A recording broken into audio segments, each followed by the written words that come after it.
Hello everyone, this is MMA Interesting Prospects podcast. Today our guest is Alberto Trujillo, who will be fighting against Imanol Rodriguez on Fury FC 96. Hello Alberto, how are you? I'm doing good, man. How about yourself? I'm good. And Alberto, to be honest, I'm really excited about your next fight because you are fighting against undefeated fighter.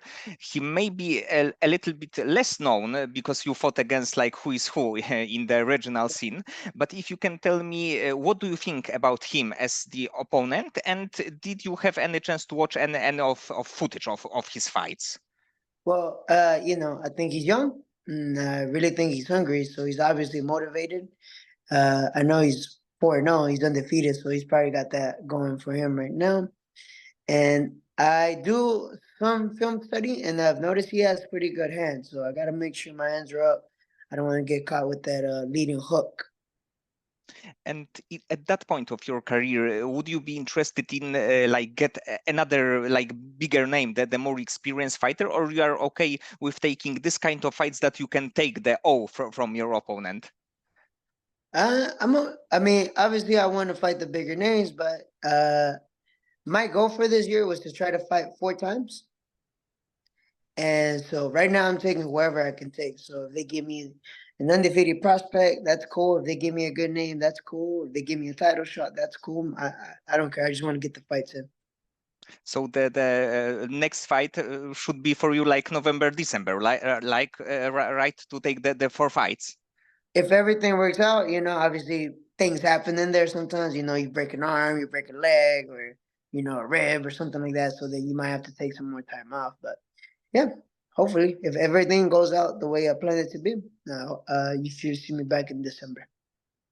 And he has good hands, but of course you never been finished. So I think that it is like it can say something how good you are, and of course your boxing is also very good weapons of yours. So I think that for him it will be a super tough challenge because it's gonna be his 5th fight. Yeah, I think so. Yeah, I think he bit a little more than he could chew, man. I think so. And even watching your like patron on Topology, you fought against who is who, against guys like Edgar Chairez, Paris Moran, Alden Coria, so like many good names. And to be honest, I was really impressed in your last fight against Luis Gurule, who is undefeated prospect. He probably soon will get his chance to fight in the UFC. And when I watched this fight, I thought that you won it. Yeah. I mean, I look at it and I could have done a couple more things. Like maybe sit down on my shots a little bit more, gone for a couple more takedowns to secure the win. But it is what it is, man. And also your fight against Paris Moran, it was a flyweight championship bout. The fight was also close, and it was a split decision. At at and at that point, did you thought that you will take this fight when there was like a split decision, that you knew that it was a split decision? Did I think I was gonna take it? Yes, that you will win. When I fought Paris. Yes. Uh, I don't know, man. It's just I'm not from Texas, so I know that that's already not going for me. And then I think he's from Texas, so anytime I go out of town and I go to Texas, I have that in the back of my mind. Like either I gotta find a finish or I gotta make sure that it's a complete dominant. Because that one was so dominant, it was kind of a little bit back and forth. I mean, you got to give it to the hometown person. Can't argue that. With your resume, it is super impressive because you always are fighting against really top level guys. And what is like plan for your career right now? Do you plan to like build some winning streak and try to get to the UFC? Maybe you will win the next bout and you will try to get like short notice opportunity. How do you see your like near future? Uh, how do I see it? I mean, I would see it. I would get a couple knockouts here in Fury FC, and then the UFC would call me. But obviously, that's not how things play now. Sometimes, you'll get like a 2 weeks notice. I got that once, they hit me up if I wanted to take a 135 though, 135 notice. And at first we were like, we don't know, but then we said yes, but then they had already had somebody else to fill in the spot. So yeah, if I were to plan it out, I would get at least 2 more finishes, and then the UFC be like, oh shit, we need this motherfucker in here. Right? But I know that's not how this works. You know, sometimes you just gotta step up and take a week's notice fight and so on. That's part of the reason I'm always training. Right, I'm always in the gym, or I'm always doing some type of conditioning, sharpening up the skills, and I think that's why I've been able to fight such high level names, and keep up with them, or if not beat them. And about your weight, how quickly can you do make a flyweight like 125 limit? A 125, shoot, man. If you give me 3 days, I can make 125. So I think that it's like good, very good, like from your side, because sometimes the fighter is injured and UFC they need someone to step in. So if you can make weight in the few days, in just few days, you would be a perfect candidate. Yeah. I've done it where I fought one time with like a two days notice, and I made 125. Yeah, so I'm good. I'm always good to go. I'm a pretty small guy too. That got to take that into consideration. And about your beginnings in the sport, in the sport of MMA, was it MMA the first combat sport that you ever trained, or did you have any? Do you have any like other background, like maybe boxing, maybe wrestling? So before I went professional, Yes. so before I went professional, I did jiu-jitsu tournaments, gi and no gi. I did a couple of amateur MMA fights. I did some boxing amateur fights, and I did kickboxing amateur fights before I went pro. But you sticked with MMA overall. So this is your sport. Yeah. So I did like the boxing and the jiu-jitsu and the kickboxing, knowing that it was just gonna help me get my MMA better. Because I feel like you have to focus on a certain discipline sometimes to improve that discipline. And I think that is quite cool concept, because like training MMA overall is like a very good idea, but like taking the bouts, the fights in other sport, it also can be beneficial. Yeah, because it forces you, right? Like maybe what happens if you can't take somebody down and you have to box them? What's gonna happen then, right? And if you don't know how to box, you're gonna get lit up, or vice versa, right? Let's say you can't box the person because the person wants to grapple, and if you don't know how to fucking grapple, you're gonna get beat up that way, man. So yeah, I took my time, and I made sure that like my kickboxing was decent, boxing was decent, my jiu-jitsu was decent, my wrestling was decent before I went pro. And actually, I think that we can see this in your fights, that you are a very good boxer, that you like to put pressure. But if you want, you can also take people down. So you are the like full MMA guy, and when you have probably few plans for the fight. If the plan A doesn't work, you can always try and take another tool from your toolbox. Yeah, absolutely, man. If one thing's not working, we try another thing. If that thing doesn't work, we try another one. And if that one doesn't work, we go back to the first one. Eventually, something's gonna open up, and then once something opens up, then you take advantage of it. And when did you thought about becoming like pro MMA fighter? Were you a kid in that point, maybe a teenager? Uh, I guess I was like 15, you know. I remember I was watching one of the fights, and I remember I listened to Bruce Buffer, and he was announcing like, "And the new world champion of whatever," right? And I remember like I closed my eyes and I pretended he was calling my name, and I started getting goosebumps, man. I'm like, "Oh fuck, dude, this feels dope." So I'm like, I think this is what I want to do. So let me try it out, and I stuck around, and here I am, man. And do you remember what was the fight? Who fought that night? Man, I don't know what fight it was. I just remember Bruce Buffer was announcing the new champion, and I pretended it was me. The one fight that did get me into MMA though was when Nate Diaz tapped out. I can't remember. Remember he got somebody in the triangle and he started flicking everybody off.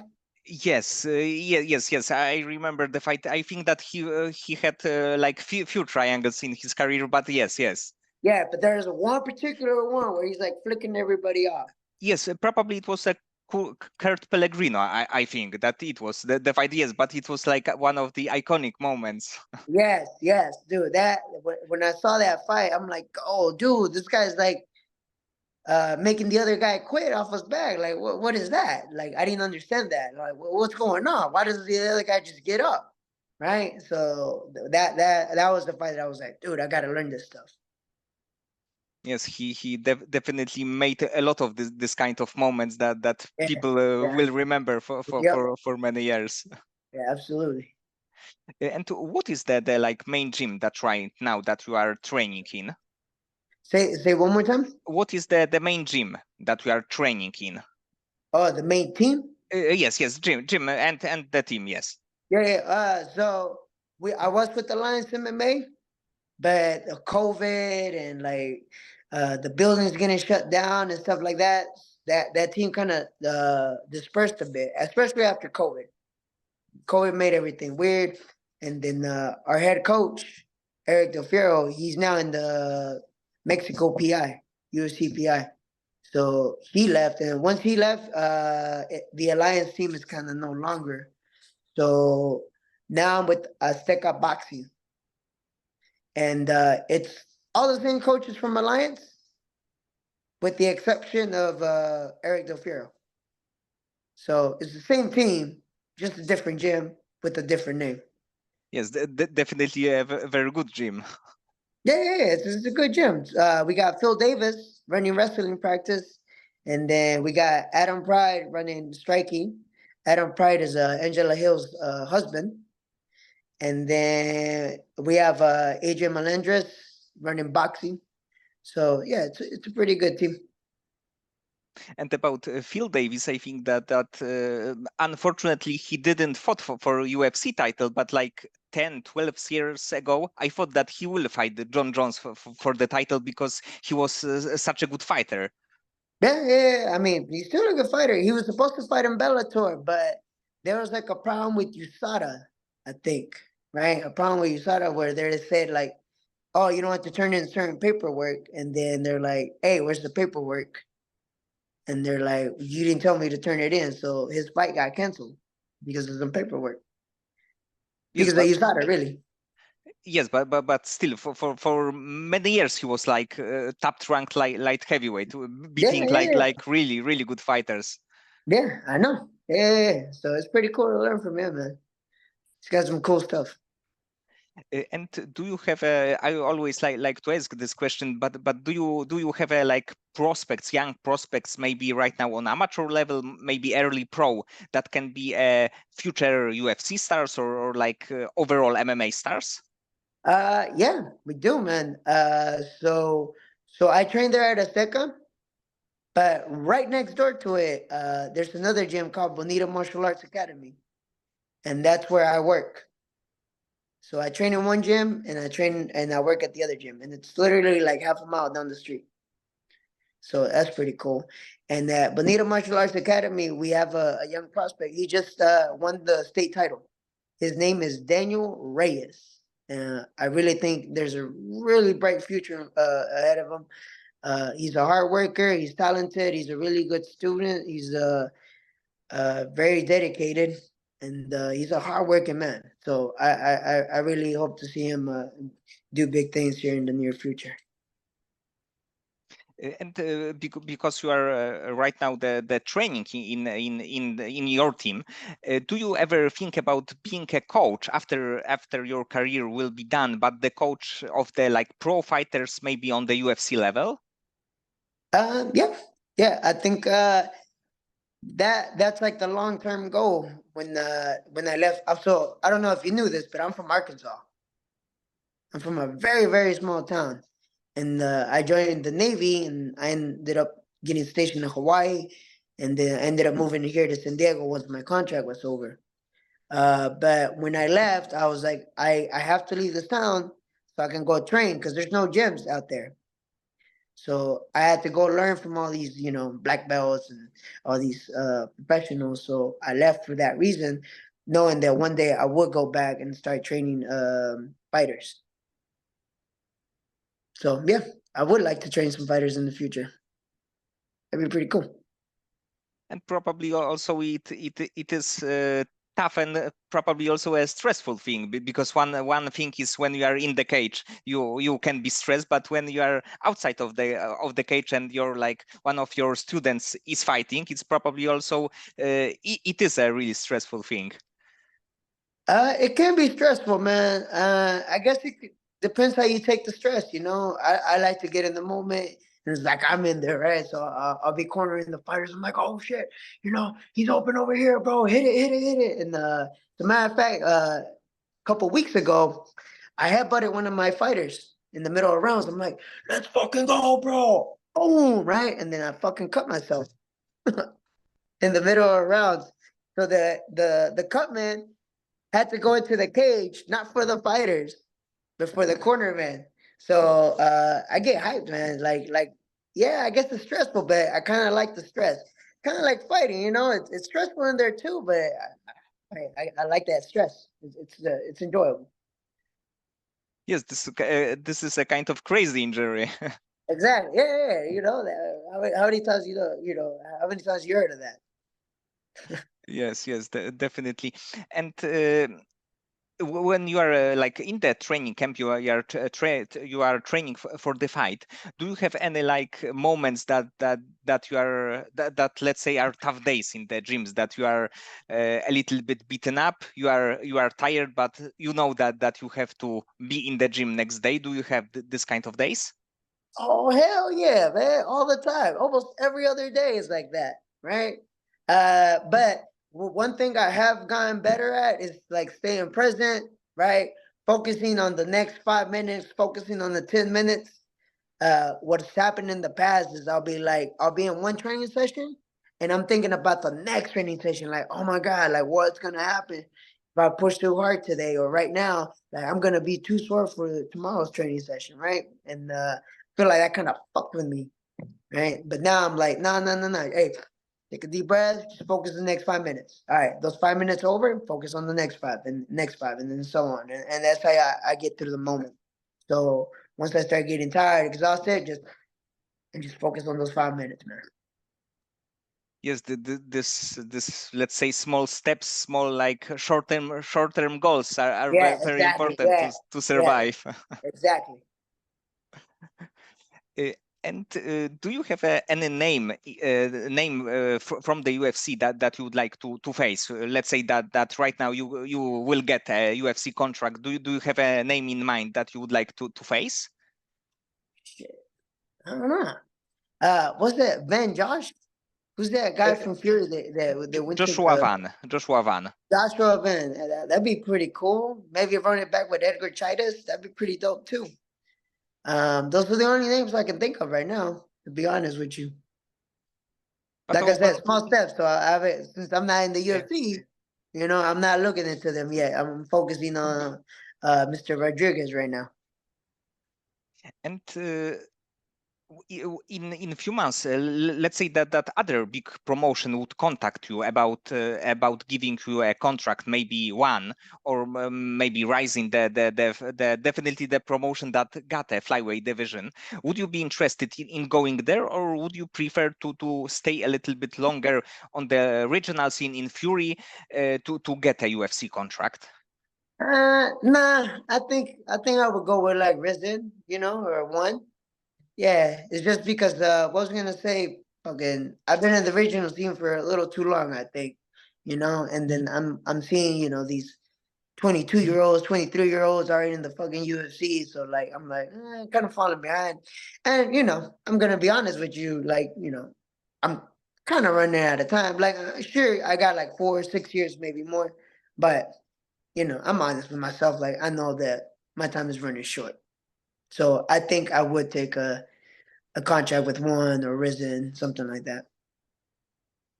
Unfortunately, not like every big promotion like PFL or Bellator got a flyweight division, and I think that they definitely should, because the flyweight division it's not the thing that it was like 10 or 15 years ago.